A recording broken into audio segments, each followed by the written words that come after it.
témoignage qui est extraordinaire. Moi, j'ai grandi dans une famille qui aimait Dieu.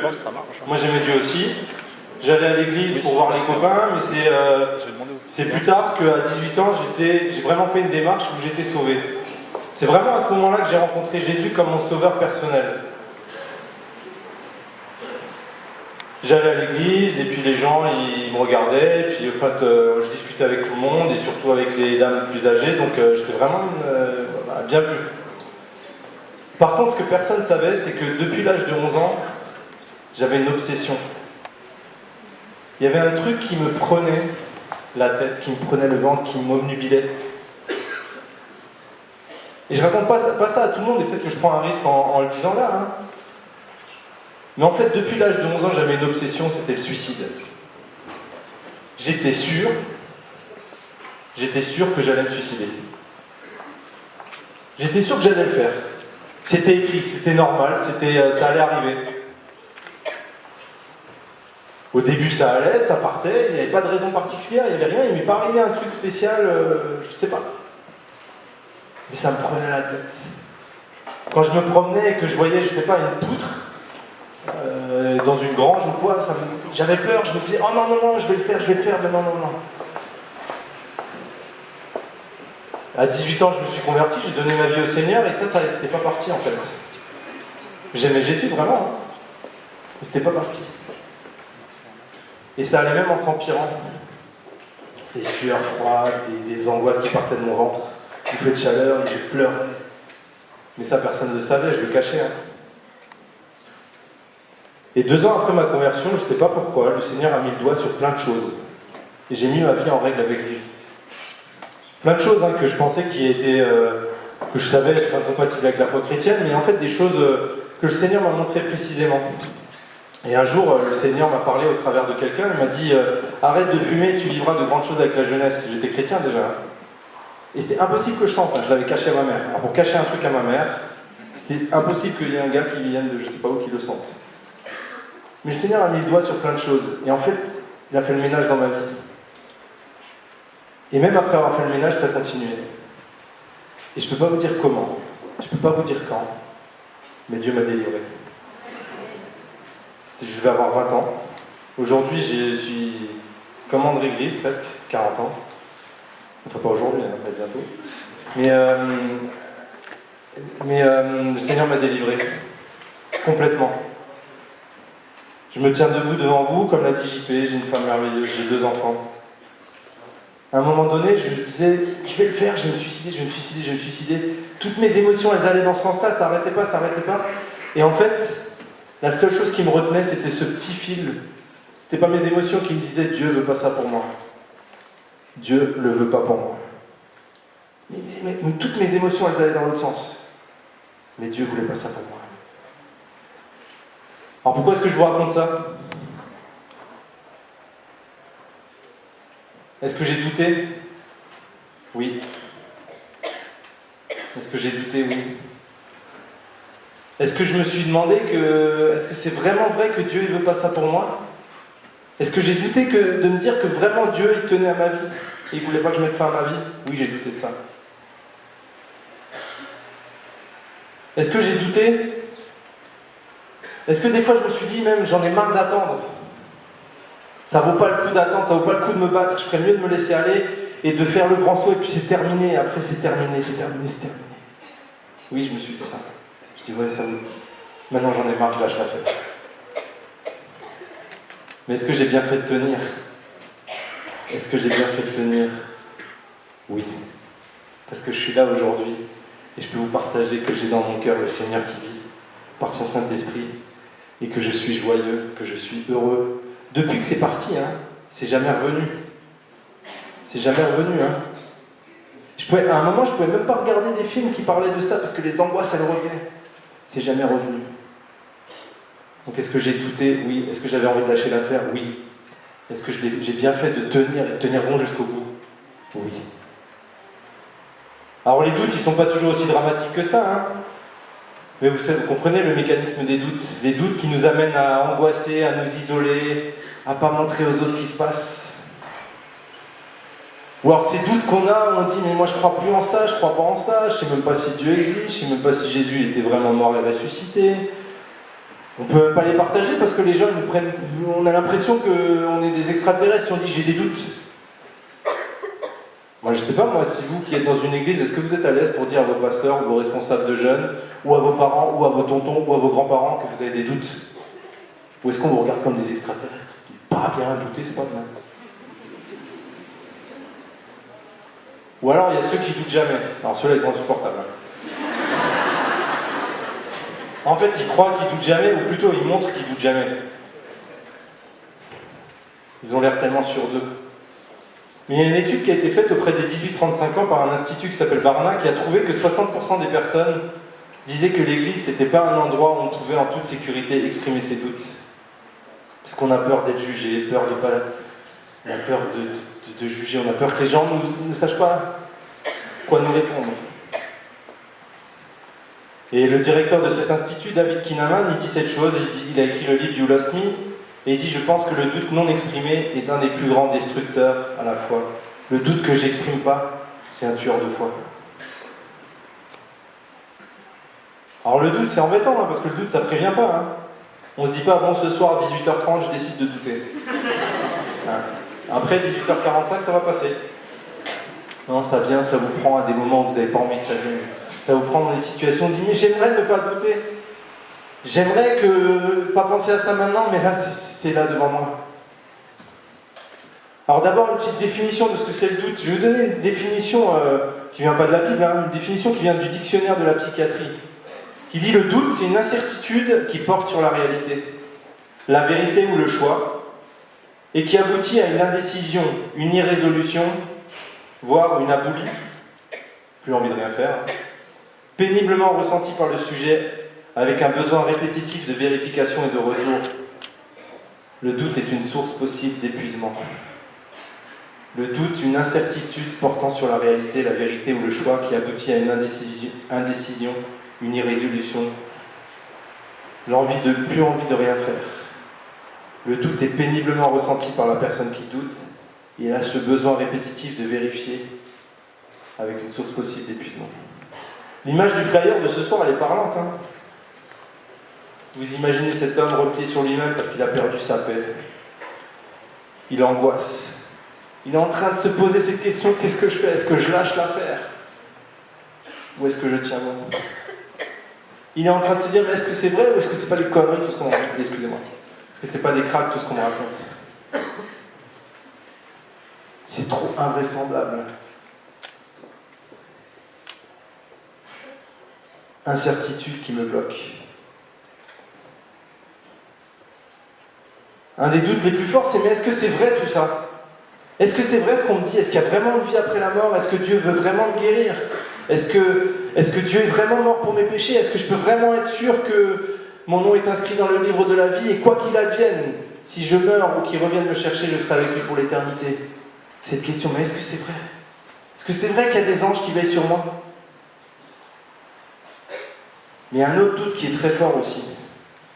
C'est mais est-ce que ça vaut le coup de vivre en chrétien? Est-ce que ça vaut le coup de vivre en chrétien?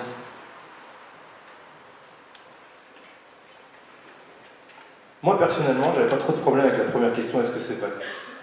J'ai jamais douté de l'amour de Dieu, jamais douté qu'il existait, jamais douté de l'amour de Dieu pour moi, jamais douté que ce qu'il disait était la vérité. Je comprenais pas tout, c'est pas grave, j'ai le temps d'apprendre. Ce que je sais pas, j'aurai toute l'éternité pour l'apprendre. Par contre, est-ce que ça vaut le coup? Est-ce que ça vaut le coup de vivre en tant que chrétien? Ou est-ce que je peux lâcher l'affaire? Vous savez, les premiers apôtres, après avoir douté, ils ont décidé de vivre en propageant la bonne nouvelle à Jérusalem, Antioche, Syrie. Ils ont décidé que ça valait le coup. Et ça leur a coûté. Et dans notre vie chrétienne, souvent les doutes, ils se retrouvent dans ces deux catégories. Est-ce que c'est vrai? Est-ce que ça vaut le coup? Et ça se présente sous des questions, est-ce que ce qui est écrit dans la Bible est vrai, a été écrit aussi, ou est-ce que ce qui est écrit dans la Bible est aussi écrit pour moi? Est-ce que Dieu est capable de me délivrer? Est-ce que Dieu a vraiment dit? Est-ce que Dieu va faire? Mais il y a une petite distinction à faire. Des interrogations, c'est pas pareil que des doutes. Les interrogations, c'est se dire, je sais pas moi, est-ce que Adam et Ève avaient un nombril? Ça, c'est une interrogation. Bon, on sait pas, on va pas discuter de ça maintenant. Ça, on a fait les petits groupes avant pour pas que vous... Et donc, c'est la seule question qui est censurée pour tout à l'heure. Non, le doute, c'est des questions qui m'amènent à remettre ma foi en Dieu en cause. Le doute, c'est je comprends plus, j'ai envie de tout lâcher, je sais pas si c'est vrai, je sais pas si ça vaut le coup. Alors je prends pas de décision, je me crispe, je me questionne, je me prends la tête à tel point que je me coupe des autres, je peux plus entendre parler, je m'isole. Et même me couper de tout ce qui me rappelle ces questions. Mais alors, est-ce que la Bible a des choses à nous dire à ce sujet? Elle a plein de choses à nous dire à ce sujet. Et je vais citer quelques passages. Je vais faire quelques allers-retours, mais j'aimerais juste vous lire Jean 20, versets 20 à 31. Je dirai d'autres passages. Jean 20, versets 20 à 31 parle de Thomas, qui a eu le surnom de celui qui doute. Je lis. Thomas, appelé Didyme, l'un des 12, n'était pas avec eux lorsque Jésus vint. Les autres disciples lui dirent donc, « Nous avons vu le Seigneur !» Et Thomas leur dit, « Si je ne vois pas dans ses mains la marque des clous, si je n'y mets pas mon doigt, et si je ne mets pas ma main dans son côté, je ne croirai pas. » Est-ce que c'est vrai? 8 jours après, les disciples de Jésus étaient de nouveau dans la maison et Thomas se trouvait avec eux. Jésus vint alors que les portes étaient fermées, il se tint au milieu d'eux et dit, « Que la paix soit avec vous. » Puis il dit à Thomas, « Avance ton doigt ici et regarde mes mains. Avance aussi ta main et mets-la dans mon côté. Ne sois pas incrédule, mais crois. » Et Thomas lui répondit, « Mon Seigneur et mon Dieu. » Jésus lui dit, « Parce que tu m'as vu, tu as cru. Heureux ceux qui n'ont pas vu et qui ont cru. » Jésus a accompli encore en présence de ses disciples beaucoup d'autres signes qui ne sont pas décrits dans ce livre. Mais ceux-ci ont été écrits afin que vous croyiez que Jésus est le Messie, le Fils de Dieu, et qu'en croyant, vous ayez la vie en son nom. Il y a plein de choses à dire de ce passage. Mais le premier point que j'aimerais vous laisser, c'est Dieu ne disqualifie pas quelqu'un qui doute. Dieu ne disqualifie pas quelqu'un qui doute. Vous savez que 100% des chrétiens du Nouveau Testament ont douté. 100% des chrétiens de l'époque de Jésus ont douté. Jésus-Christ est mort. Est-ce que c'est vrai, tout ce qu'il nous a dit qu'il allait revenir? Et il est ressuscité. Est-ce que ça vaut le coup de Ils se sont demandé, est-ce que ça vaut le coup de lâcher ma religion juive? Est-ce que ça vaut le coup de mettre mes parents, ma famille à dos? Thomas il dit, dans le passage qu'on a dit au verset 25, il dit, je veux mettre ma main dans la marque de ses clous, sinon je ne croirai pas. Une semaine après, Jésus il vient, qu'est-ce qu'il lui dit? Vas-y, mets la main. Mets ton doigt dans mon côté. Mets ta main dans mon côté. Il aurait pu lui dire, bon Thomas, toi, il n'y a rien à faire avec toi. Pose des questions bizarres, tu veux mettre les mains dans mes mains, tu veux mettre les doigts. Il aurait pu le rabrouer, le virer, l'expulser. Non. Jésus ne le disqualifie pas. Jésus ne disqualifie pas celui qui doute.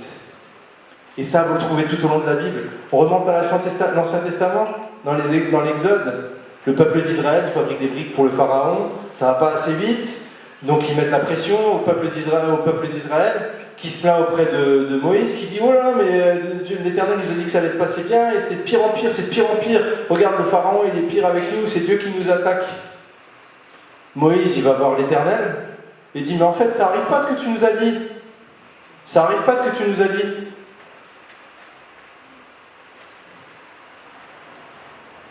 Qu'est-ce qu'il a fait, l'Éternel? Il a parlé à Moïse. Il a dit, mais je suis l'Éternel. Je suis l'Éternel. Je suis l'Éternel. Et il donne 3 promesses. Et il redit, je suis l'Éternel. Et il donne 3 promesses.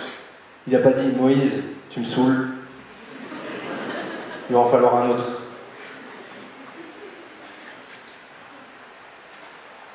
Dieu ne disqualifie pas celui qui doute. Dieu, il a écouté même. Il a écouté ce que Moïse avait à lui dire. Il a écouté les plaintes et les doutes que le peuple d'Israël adressait à Dieu via Moïse. Il n'a pas dit « Oh non, non, j'en ai marre ». Jean-Baptiste, vous imaginez Jean-Baptiste, celui qui a baptisé Jésus? Quand même exceptionnel. Hein. Il baptise Jésus. Il voit le ciel s'ouvrir, une colombe qui descend sur Jésus, Dieu qui parle. Enfin, je veux dire, ça devrait suffire. Matthieu 11. Or, dans sa prison, Jean-Baptiste avait entendu parler de ce que faisait Christ. Écoutez, il envoya 2 de ses disciples lui demander « Es-tu celui qui doit venir ou devons-nous en attendre un autre ?» Et Jésus leur répondit « Allez rapporter à Jean ce que vous entendez, ce que vous voyez. Les aveugles voient, les boiteux marchent, les lépreux sont purifiés, les sourds entendent, les morts ressuscitent et la bonne nouvelle est annoncée aux pauvres. » Jésus dit même de Jean-Baptiste juste un peu après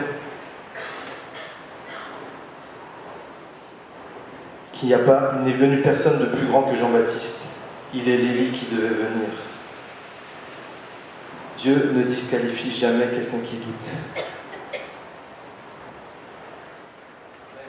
Dans Matthieu 14, alors que Pierre a demandé à Jésus de le faire marcher sur l'eau, il commence bien, il doute, et là, il commence à sombrer, et Pierre il dit « Au secours, Seigneur !» Qu'est-ce qu'il fait Jésus? Il lui tend la main.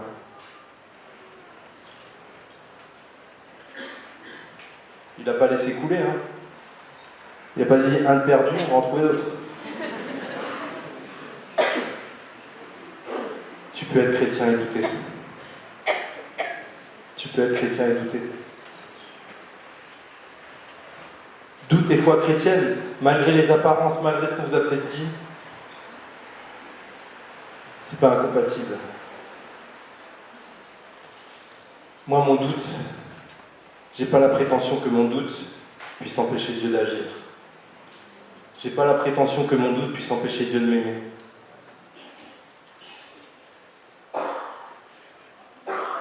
Dieu disqualifie personne qui doute, et tu peux être chrétien et douter. Tu peux être en chemin et douter. Il y a plein d'exemples dans la Bible. Mais alors si j'ai le droit de douter, on se demande mais quel est le problème du doute en fin de compte? Parce qu'il y a vraiment un problème avec le doute. Le problème du doute, c'est que le doute, il nous pousse à abandonner Dieu. Hébreux 3, verset 12 dit que personne n'ait le cœur incrédule, douter, au point de se détourner du Dieu vivant. Le problème du doute, c'est ça en fait. C'est que le doute, il te dit tout, il fait tout pour que tu abandonnes Dieu, pour que tu te détournes loin de Dieu. Ou si je le dis autrement, si tu succombes au doute, tu n'auras pas le temps de voir Dieu agir et ses promesses s'accomplir. Si tu succombes au doute, je n'ai pas dit si tu as des doutes, hein, mais si tu laisses tes doutes te faire tourner le dos à Dieu et partir, tu n'as pas le temps de voir agir Dieu dans ta vie. Mon exemple, si je n'avais pas persévéré, hein, je vous ai donné au début, si j'avais laissé mes émotions me diriger, je ne serais pas là aujourd'hui. Je ne me tiendrai pas debout devant vous. Le problème du doute, c'est qu'il te fait abandonner Dieu. Et c'est là que tout se joue. C'est là que tout se joue. Si tu succombes au doute, tu ne sais pas ce que Dieu aurait fait. Rappelez-vous, quand tous ceux qui ont suivi Jésus pendant 3 ans, ils l'ont vu mourir, ils se sont posé la question, est-ce que c'est vrai, est-ce que ça vaut vraiment le coup? Puis Jésus est ressuscité, il leur apparaît, et ils doutent encore. Ils sont avec lui. Regardez Matthieu 28, les 11 disciples, je vous lis à partir du verset 16, les 11 disciples allèrent en Galilée, sur la montagne que Jésus leur avait désignée. Quand ils le virent, ils se prosternèrent, mais quelques-uns eurent des doutes. Jésus s'approcha et leur dit « Tout pouvoir m'a été donné dans le ciel et sur la terre. Allez donc, faites de toutes les nations des disciples, baptisez-les au nom du Père, du Fils et du Saint-Esprit, et enseignez-leur à mettre en pratique tout ce que je vous ai prescrit. Moi, je suis avec vous tous les jours jusqu'à la fin du monde. » Si les disciples avaient succombé au doute à ce moment-là, il n'y aurait pas eu d'église. Les 11 disciples, ils sont avec Jésus. Ils doutent. Jésus leur parle, ils doutent encore. Et là, il leur dit, allez évangéliser, commencez l'église. C'est pour ça qu'on est là, hein, aujourd'hui. C'est parce que ces disciples, ils n'ont pas dit, ok, je vais écouter le doute qui me pousse à abandonner et à partir. Est-ce qu'ils ont dit, est-ce que c'est dit qu'ils avaient plus de doute? Que le doute était parti? Non. La seule chose qu'on sait, pour sûr dans la Bible, c'est qu'ils n'ont pas succombé au doute.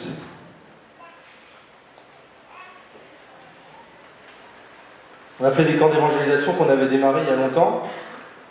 J'avais démarré ces camps d'évangélisation et j'avais réuni une équipe et puis on a démarré et en fait on faisait des questionnaires et pour le premier questionnaire ils m'ont dit bon bah Patrick vas-y on te regarde faire. Et en fait ce que j'avais pas dit c'est que j'avais jamais fait de questionnaire avant et j'ai vraiment douté. Pas est-ce que c'était vrai parce que je savais que c'était bon, mais j'ai douté sur le est-ce que ça en vaut la peine. Est-ce que ça vaut la peine d'aller risquer que quelqu'un m'envoie balader si je lui demande de faire un questionnaire? Est-ce que ça vaut la peine Est-ce que ça vaut la peine que peut-être on va se moquer de moi? J'avais ces questions-là, j'avais ces doutes. Et ce jour-là, j'ai pas succombé aux doutes. Et ça a ouvert la voie pour d'autres. Ça a ouvert la voie pas parce que je suis super, mais parce que j'étais le premier. Et ça a ouvert la voie à d'autres. Et il y en a plein qui ont pu faire après parce qu'ils ont vu. Parce que j'ai pas succombé aux doutes. Si tu doutes, tu sais pas. Si tu succombes aux doutes, tu sais pas ce que Dieu aurait pu faire pour toi. Et je peux vous dire qu'aujourd'hui, en ce moment même, je suis dans une situation comme ça. Je suis pasteur d'une église. Je vais arrêter mon poste pastoral pour être directeur de JPC à plein temps. Le poste est basé ailleurs qu'à Paris. On doit déménager avec toute la famille. On doit changer de logement, on doit trouver un logement là-bas. Ma femme doit quitter son boulot. Et c'est dur. C'est pas simple. On se pose des questions tous les jours. Est-ce que je me pose la question, est-ce que c'est vrai? Est-ce que j'ai fait bien de le faire? Non, cette question, elle est résolue. Oui, je fais bien de le faire. Est-ce que ça en vaut la peine? Est-ce que j'ai envie de lâcher? Oui, j'ai envie de lâcher des fois. Bon, il y a le président qui écoute, c'est... Pas de problème, je serai là. Mais juste pour vous dire, en ce moment même, je suis dans une situation où je sais que Dieu a prévu quelque chose de beau et je ne lâcherai pas.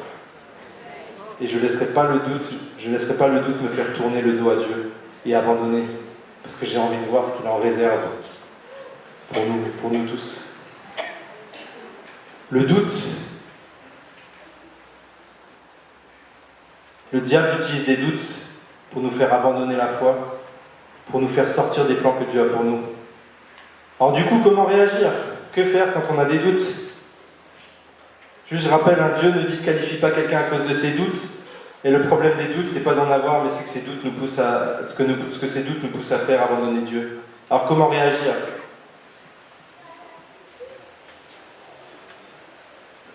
Exprimer ses doutes, connaître et expérimenter Dieu et persévérer. D'abord exprimer ses doutes. Regardez Moïse, Jean-Baptiste, Thomas, Pierre. Qu'est-ce qu'ils ont fait? Ils ont exprimé leurs doutes. Moïse, il est allé voir l'Éternel. Jean-Baptiste, il a envoyé des disciples pour dire oh là, mais est-ce que c'est vrai tout ça? Thomas, il a dit non, moi j'y croirais pas si je vois pas tout ça. Pierre, il a dit non, mais aide-moi.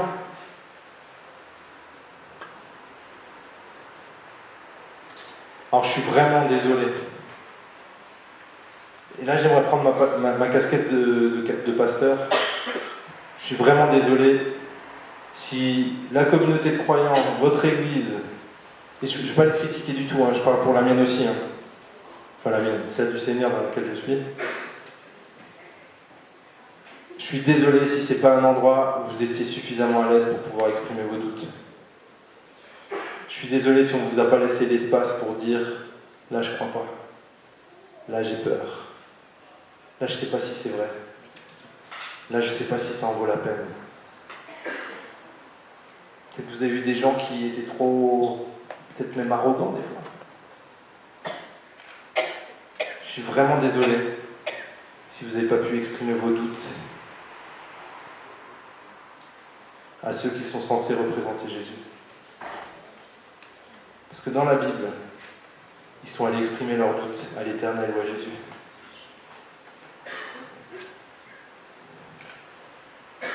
savez, verbaliser le doute, ça va de pair avec progresser dans la foi. Quand je dis, je me rends candidat à la réponse que Dieu veut donner. Quand j'exprime mon doute, je deviens candidat à la réponse que Dieu veut me donner. Dieu lui dit, cherchez, vous trouverez, frappez, on vous ouvrira. Face au doute, commençons par les verbaliser.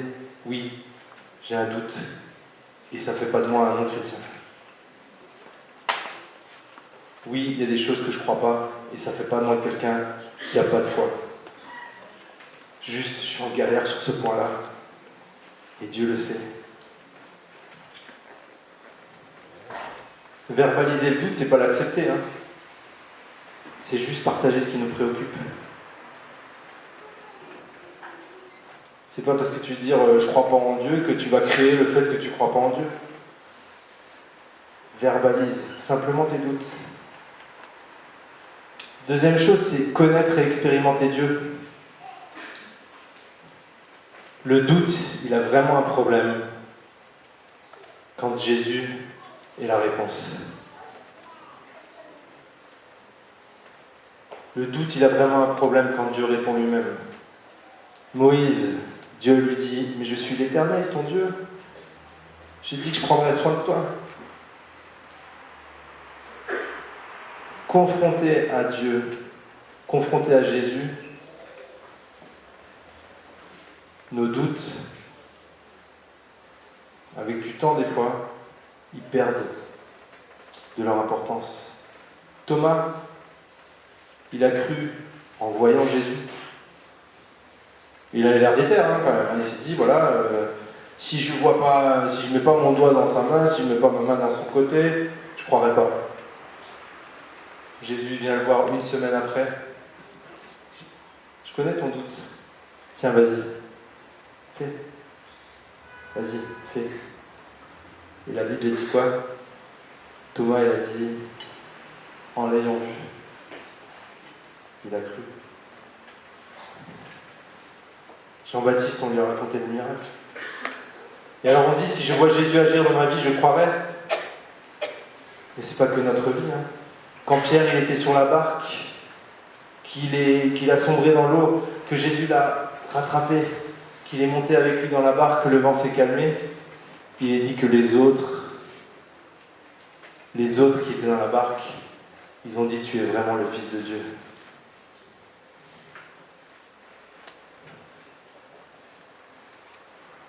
Connaître, expérimenter Dieu, ouvrir les yeux à ce que Dieu fait. Ma femme Magali, elle avait des doutes, elle, quant à son salut. C'était pas sûr qu'elle soit sauvée. Dieu, par sa parole, lui a parlé. Verset de Ésaïe 43 qui lui dit « Ne sois pas effrayé car je t'ai délivré. Je t'ai appelé par mon nom. Tu es à moi. » Et là, le Saint-Esprit lui a fait expérimenter cette vérité comme étant la sienne. Le doute, ne succombe pas au doute, mais mets-toi dans une situation où tu peux expérimenter Dieu, connaître et expérimenter Jésus. Le dernier point, c'est persévérer, tenir bon, parce que si tu abandonnes, tu ne sauras jamais ce que Dieu a prévu pour toi. Moïse, il a amené le peuple d'Israël hors d'Égypte. Thomas, l'incrédule, on dit de lui qu'il allait évangéliser l'Inde. Pierre,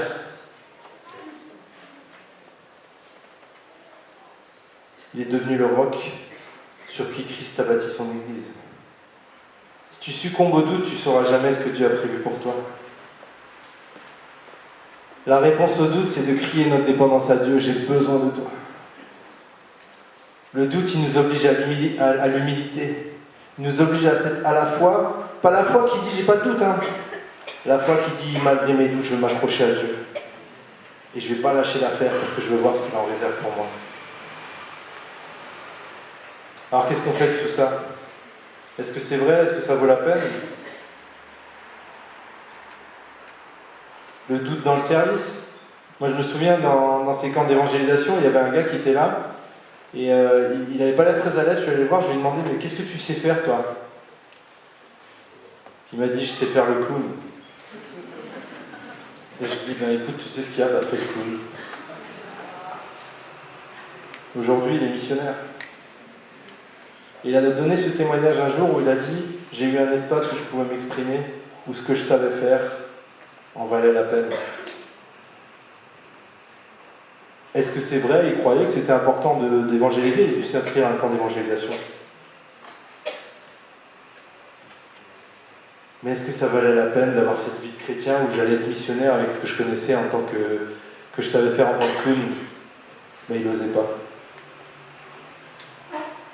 Et après, il a commencé. Il n'a pas succombé au doute, il n'a pas abandonné. Et aujourd'hui, il est directeur d'une mission, il est engagé dans des missions. C'est quelqu'un qui aime le Seigneur et qui a témoigné pour des centaines et des milliers d'enfants. Juste parce qu'il n'a pas succombé au doute. Alors, est-ce que ça vaut le coup de vivre une vie exemplaire? Pas de relations sexuelles, par exemple, pas de drogue. On se demande si ça vaut vraiment le coup. Vous savez, ces doutes qui arrivent. Tiens, j'ai vraiment envie de lâcher l'affaire maintenant. Vraiment, j'ai envie de lâcher l'affaire.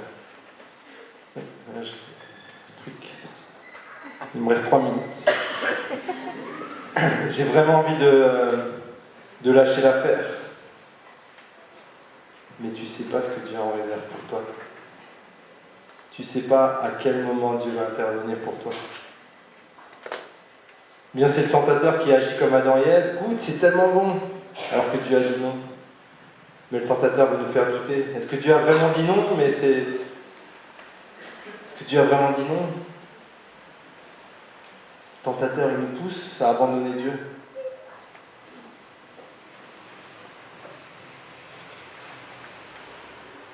Et vraiment, juste souligner ce côté sur la pureté sexuelle. J'aimerais vraiment vous dire que ça vaut la peine. La plupart des personnes sont d'accord de dire, ok, il y a quelque chose de bon dans la pureté sexuelle. Mais j'aimerais vraiment vous dire que ça vaut la peine. Ça vaut la peine parce que ça honore Dieu. Et rien que pour ça, ça vaut la peine. Rien que pour ça, ça vaut la peine. Ça honore Dieu. Et je peux vous dire que ça peut faciliter et aider le mariage aussi. Et je crois que ça, c'est vraiment un endroit particulier où le diable, il veut nous faire douter. On dit, on s'en fout. Regarde, c'est la femme de ta vie, c'est l'homme de ta vie. Tu te maries dans 6 mois, c'est pas grave. Non, ça en vaut la peine. L'enjeu est beaucoup plus grand que ce qu'on voit là, ce qu'on voit devant nous.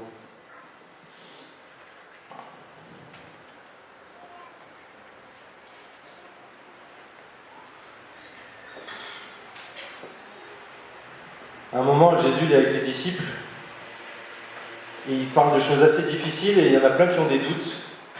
Et Jésus il regarde les 11 et il leur dit, alors qu'est-ce que vous voulez faire? Et Pierre, il voulait partir aussi, et Pierre, il le regarde, il dit, mais Seigneur, à quel autre irions-nous? C'est toi qui as les paroles de la vie.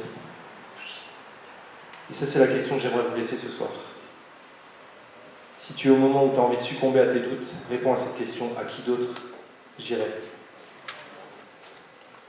Quand je succombe au doute, je sais ce que je perds, mais je ne sais pas ce que je vais trouver. Quand je lâche Dieu, je sais ce que je perds, mais je ne sais pas ce que je vais trouver. Demandez au fils prodigue, même demandez à Adam et Ève. Je succombe au doute, je sais ce que je perds, mais je ne sais pas ce qu'il y a devant moi. À qui d'autre irai-je? Pierre a répondu, tu as les paroles de la vie. Dieu a les paroles de la vie, il est le créateur de la terre et de l'univers, et il se laisse trouver par celui qui le cherche. Après, il faut les traiter, ces doutes. Il y a des réponses aux questions. Il y a des réponses aux questions. Moi, je vous invite à travailler, à lire. Le stand de la Maison de la Bible, ils ont amené ce livre qui s'appelle « Je doute, donc je crois ». Moi, je vous invite à acheter ce livre. Acheter un livre, c'est important. Vous avez l'enfer ignoré, ce que Dieu a dit sur l'éternité, ce que nous avons inventé. Est-ce que l'enfer existe vraiment? Je doute, donc je crois. Travaillez vos doutes, posez des questions. Osez poser des questions et osez chercher des réponses. Osez chercher des réponses. prier. Francis Chan, qui a écrit ce livre L'Empire ignoré, qui a écrit Crazy Love, il admet ses doutes à un moment donné et il dit cette phrase, il dit en fait, là où je doute le plus, c'est quand ma vie de prière, elle est pas formidable. Prier, développer une vie de prière, et je vous encourage encore une fois à la prière 24/7. Allez voir Esther au stand pour avoir plus d'infos, pour prendre le lien pour vous inscrire. Mais c'est pas juste la prière 24/7 cette semaine-là, hein. Mais ça peut être un bon déclencheur pour votre vie de prière aussi personnelle. Alors je termine, imaginez que les croyants aient compris que la foi et le doute vont de pair. Que douter ici-bas c'est normal, et ça nous garde dépendants de Dieu. Imaginez que les doutes, au lieu de nous faire lâcher Dieu, ils nous poussent vers Dieu et nous poussent à grandir en connaissance et en expérience de Dieu. Imaginez que des jeunes chrétiens, vous là, toi qui es là, t'acceptes de servir Dieu malgré les doutes que tu as. Est-ce que ça en vaut la peine? Qu'ils acceptent de partager leur foi, qu'ils tiennent bon, qu'ils persévèrent, et qu'à un moment donné, ils voient Dieu intervenir. Imaginez des jeunes qui veulent vivre de façon exemplaire au niveau éthique et qui tiennent, et qui à un moment donné voient Dieu intervenir. Dieu te donne un conjoint, un boulot, une maison, une famille, la joie, la paix, et tu peux témoigner. J'ai tenu, j'ai combattu le bon combat. Moi, celui qui dirige ma vie, c'est Jésus, et je ne laisserai pas les rênes de ma vie au doute. Et ça, c'est une décision, c'est pas une émotion. Celui qui dirige ma vie, c'est Jésus, et je ne laisserai pas les rênes de ma vie au doute. Et ça, c'est une décision, pas une émotion.